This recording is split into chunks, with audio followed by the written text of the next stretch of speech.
मुंबई में सलमान खान के घर पर फायरिंग करने वाले आरोपियों को पुलिस ने दबोचा। गुजरात के भुज से हुई है गिरफ्तारी। सलमान के घर पर फायरिंग का एक और सीसीटीवी वीडियो आया है सामने। सुबह 4:55 पर हमलावरों ने चलाई थी गोली। एक्शन में मुंबई क्राइम ब्रांच की टीम गुजरात की साबरमती जेल में बंद गैंगस्टर लॉरेंस बिश्नोई से आज कर सकती है पूछताछ। हमले में इस्तेमाल बाइक को बेचने वाले और आरोपियों को किराए पर घर देने वालों का पुलिस ने किया है बयान रिकॉर्ड। अहम खुलासे होने की उम्मीद। सलमान के घर पर फायरिंग करने वाले शूटर्स के ठिकानों पर छापा। रायगढ़ के पनवेल में ठहरे थे दोनों आरोपी। फायरिंग की जिम्मेदारी लेने वाली पोस्ट का पुर्तगाल कनेक्शन। लॉरेंस के भाई अनमोल बिश्नोई ने प्राइवेट नेटवर्क का किया इस्तेमाल। सलमान के भाई अरबाज खान ने फायरिंग पर की टिप्पणी। लिखा, घटना परेशान करने वाली मुंबई पुलिस पर पूरा भरोसा। सीएम एकनाथ शिंदे पर बरसे उद्धव ठाकरे। बोले, सरकार में गुंडाराज रोकने की ताकत नहीं है, कोई भी कहीं भी गोलियां चला रहा। बाबा रामदेव और बालकृष्ण आज तीसरी बार सुप्रीम कोर्ट में व्यक्तिगत रूप से होंगे पेश। दवाओं के विज्ञापन मामले में होगी सुनवाई। मथुरा के श्री कृष्ण जन्मभूमि और शाही ईदगाह मस्जिद मामले पर आज इलाहाबाद हाई कोर्ट में सुनवाई है। हिंदू पक्ष अपना पक्ष रखेगा। कोलकाता की पीएमएलए अदालत ने शाहजहां शेख को 14 दिन की न्यायिक हिरासत में भेजा। ईडी पर हमले के मामले में हुई है गिरफ्तारी। ओडिशा के जजपुर में बड़ा हादसा हुआ। कोलकाता जा रही बस पुल से नीचे गिरी। हादसे में 5 लोगों की मौत, 30 से ज्यादा लोग घायल। रामनवमी को लेकर बंगाल में गरमाई सियासत। ममता के दंगे वाले बयान पर बीजेपी का पलटवार। प्रेम शुक्ला ने ममता पर दंगा भड़काने का आरोप लगाया। कोलकाता उच्च न्यायालय ने हावड़ा में रामनवमी पर शोभा यात्रा निकालने की अनुमति दी। अधिकतम 200 लोग हो सकते हैं शामिल। पंजाब के जालंधर में फैक्ट्री में लगी भीषण आग। बेकाबू आग पर तेज लपटों में जल गया लाखों का सामान। हैदराबाद की सड़क पर आग का गोला बनी 2 करोड़ की गाड़ी। पुलिस ने एफआईआर की दर्ज। 4 धाम यात्रा के लिए पंजीकरण शुरू हुआ। 10 मई को यात्रा की होगी शुरुआत। पश्चिम बंगाल के कुल्टी में दिन दहाड़े कारोबारी की गोली मारकर हत्या। मरने वाला एक माइक्रो फाइनेंस कंपनी का प्रमुख था। पंजाब के फिरोजपुर में नशे के खिलाफ पुलिस का बड़ा एक्शन। पाकिस्तान से मंगवाई गई 35 करोड़ रुपए की हेरोइन और एक पिस्टल जब्त की। ओडिशा के कोरापुट में 60 लाख रुपए का गांजा भी जब्त किया गया। पुलिस ने जंगल में छापेमारी कर 6 क्विंटल गांजा बरामद किया। एबीपी न्यूज सी वोटर का फाइनल ओपिनियन पोल। दिल्ली में एनडीए कर सकता है क्लीन स्वीप। मध्य प्रदेश, छत्तीसगढ़ और हरियाणा में भी बढ़त। बिहार में बढ़त के बाद भी एनडीए को 6 सीट का नुकसान। 40 सीट में से 33 सीट मिलने का अनुमान है। विपक्ष के खाते में जा सकती है 7 सीटें।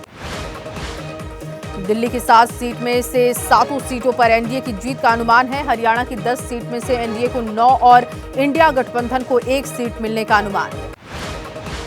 एमपी की 29 सीट में एनडीए को 28, इंडिया गठबंधन को केवल 1 सीट मिलने का अनुमान। छत्तीसगढ़ की 11 सीट में एनडीए को 10, विपक्षी गठबंधन इंडिया को मिल सकती है 1 सीट। ओपिनियन पोल में गोवा की 2 सीट एनडीए को 1, इंडिया को 1, असम की 14 सीट में से एनडीए को 12, इंडिया गठबंधन को 2 और एआईडीएफ को 1 भी सीट नहीं। बिना नाम लिए पीएम मोदी का राहुल पर निशाना। कहा, उनके बयानों में विरोधाभास से कोई एक झटके में खत्म करना चाहता है गरीबी। राहुल का पीएम मोदी पर वार। कहा, चुनावी बॉन्ड दुनिया की सबसे बड़ी वसूली योजना। पीएम मोदी इसके मास्टरमाइंड।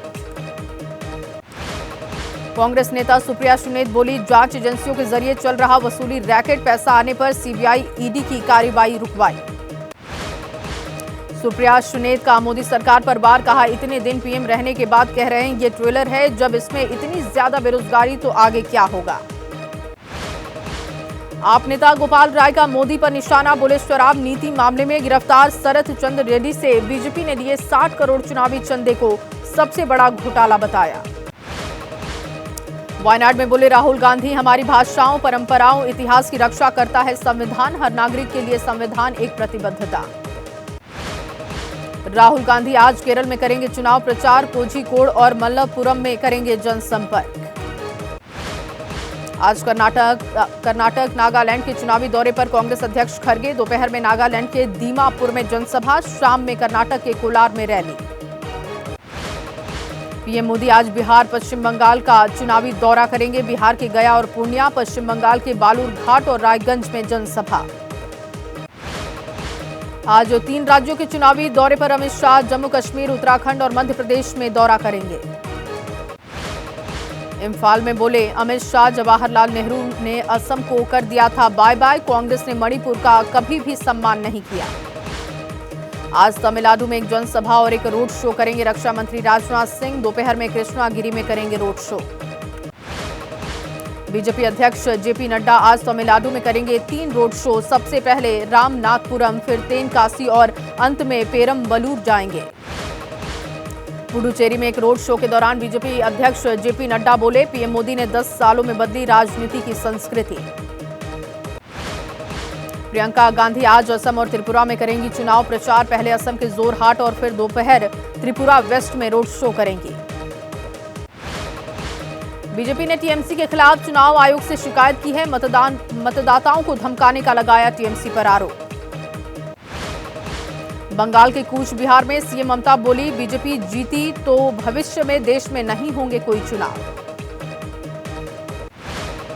मुंबई में उद्धव ठाकरे बोले, मुसलमानों को मंजूर हमारा हिंदुत्व, बीजेपी का हिंदुत्व मंजूर नहीं। बीजेपी पर साधा निशाना। सीएम योगी की आज 2 रैलियां हैं। नगीना और कैराना लोकसभा सीट पर करेंगे जनसभा। असम के सीएम हिमंता बिस्वा शर्मा ने कहा, कांग्रेस ना करे लोकतंत्र की बात, देश में लगाई थी इमरजेंसी। यूपी की मैनपुरी से एसपी प्रत्याशी डिंपल यादव आज भरेंगी पर्चा। अखिलेश यादव होंगे मौजूद। मैनपुरी में बोले उप मुख्यमंत्री केशव प्रसाद मौर्य, अखिलेश के हाथ से जैसे यूपी गया वैसे मैनपुरी भी जाने वाला। आरएलडी चीफ जयंत चौधरी ने बिजनौर में कहा, अखिलेश ने मेरी कीमत 1 रुपए लगाई, मैं शतरंज की 2.5 चाल से दूंगा शिकस्त। चुनावी चंदे पर जयंत चौधरी बोले, पार्टियां जब सरकार में होती हैं तो उगाही भी करती हैं, काले धन का चुनाव में होता है इस्तेमाल। एसपी नेता एसटी हसन का बयान, आज मुसलमान पहले की तुलना में ज्यादा परेशान, सरकारें सांप्रदायिक भावना से कर रही हैं काम। यूपी की मंत्री रानी बेबी मौर्य का विवादित बयान, बोली एसपी प्रत्याशी इकरा हसन उस बाप की बेटी जिसने तत्कालीन सीएम मायावती को मारने की कोशिश की थी। सांसद संजय सिंह ने नरेश टिकैत से की मुलाकात, मुजफ्फरनगर के सिसौली में हुई मीटिंग। बीजेपी प्रत्याशी अनिल बलूनी ने किया दावा, बीजेपी इस बार करेगी 400 पार, मोदी जी की गारंटी पर लोगों को भरोसा। ज्योतिरादित्य सिंधिया आज गुना शिवपुरी सीट से दाखिल करेंगे नामांकन। 2019 के चुनाव में हार गए थे सिंधिया। एमपी की राजगढ़ लोकसभा सीट से दिग्विजय सिंह आज भरेंगे पर्चा। कांग्रेस कार्यकर्ताओं से मतदाताओं के बीच रहने की अपील। केंद्रीय मंत्री आरके सिंह एबीपी न्यूज से बोले, संविधान में कुछ चीजों के लिए प्रावधान करना होगा, 1 नेशन 1 इलेक्शन जरूरी। बिहार के डिप्टी सीएम सम्राट चौधरी ने कहा, हमने महिलाओं को दिया 33% आरक्षण, लालू जी ने 2005 तक किसी भी व्यक्ति को आरक्षण नहीं दिया। अमरोहा में यूपी के मंत्री ब्रजेश सिंह की प्रेस वार्ता में मारपीट हो गई। बीजेपी के जिला उपाध्यक्ष और जिला मीडिया प्रभारी भिड़े। बिहार के 9 जिलों में पारा पहुंचा 40 डिग्री के पार। मुख्य सचिव ने आपात बैठक बुलाई, भीषण गर्मी से निपटने की तैयारियों का जायजा। मौसम विभाग के मुताबिक इस साल मानसून में देश में सामान्य से ज्यादा बारिश होने की संभावना है। जम्मू कश्मीर के गांदरबल में अचानक बदला मौसम का मिजाज, भारी बारिश के बाद बाढ़ जैसे हालात। बारामूला में भारी बारिश के बाद पानी के तेज बहाव में फंसी 3 गाड़ियां, खुदाई करने वाली मशीन ने गाड़ियों को निकालने की कोशिश की। उत्तराखंड में हेमकुंड साहिब के रास्ते से बर्फ हटाने का काम 20 अप्रैल से होगा शुरू। फिलहाल बर्फ की सफेद चादर से ढका है इलाका। जम्मू कश्मीर के सोनमर्ग में भारी बर्फबारी हुई, हर तरफ बिछी बर्फ की सफेद चादर। जम्मू कश्मीर के कई इलाकों में बर्फबारी, श्रीनगर लेह हाईवे पर जमी बर्फ, गाड़ियों के आने जाने पर पाबंदी। आज आईपीएल में राजस्थान की टक्कर कोलकाता से होगी। दोनों टीम पॉइंट टेबल में नंबर 1 और 2 पर हैं। ये मैच शाम 7:30 बजे होगा। कल 287 रन का रिकॉर्ड स्कोर बनाने के बाद भी बेंगलुरु के खिलाफ सिर्फ 25 रनों से जीती हैदराबाद। आईपीएल में बेंगलुरु की 7 मैच में हुई छठी हार। और बेंगलुरु हैदराबाद के बीच खेले गए मैच में रिकॉर्ड 549 रन बने। पहले सनराइजर्स हैदराबाद ने 287 रन बनाए, फिर जवाब में बेंगलुरु की टीम 262 रन ही बना सकी।